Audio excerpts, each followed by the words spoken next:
Time again for another book review, books that feed me for a long time, books that I've been pulling off of my shelf that I keep going back to over the years to read, to look at, to think about, because their content feeds me for a long time. They are like what it says here in the book of Ecclesiastes. They are words of the wise that are like goads or like nails firmly fixed. They help drive home lessons in life, lessons in history, very important information. What I want to talk about today is not necessarily just one book, but the subject of many, many books. And it seems like this particular individual, of the making of books about him, there is no end.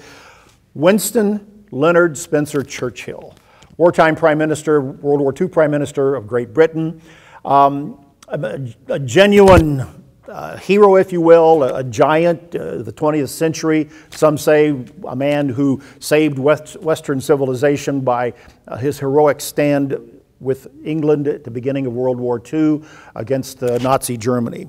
I've read many books about Churchill. I have several on my shelf. This is one called The Last Lion, written a number of years ago by William Manchester. It was a part of a trilogy, 3 different volumes on this. There have been even larger multi-volume sets written about the life of Churchill. This was a good one, and I would recommend it. The first of this particular set in itself kind of stands alone, really gives a lot of good information and understanding about the life of Winston Churchill.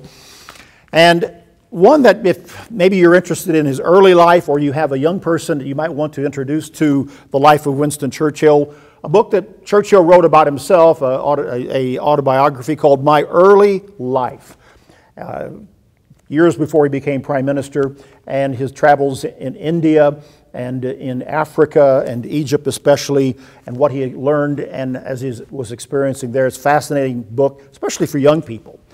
But if time is of the essence and big books are not necessarily your thing, you want just everything in one volume, in this case a very thin volume, I would recommend Churchill's volume called Churchill, written by the British historian Paul Johnson.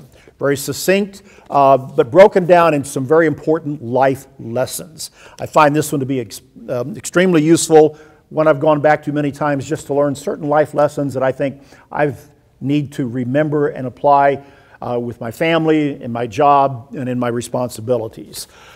The Life of Winston Churchill, fascinating study. There's one that I didn't even bring in that I'm listening to as a book on tape that was written less than 10 years ago. As I said, on this particular individual, Prime Minister Churchill, the books that have been written, there are no end. They haven't come to that point yet.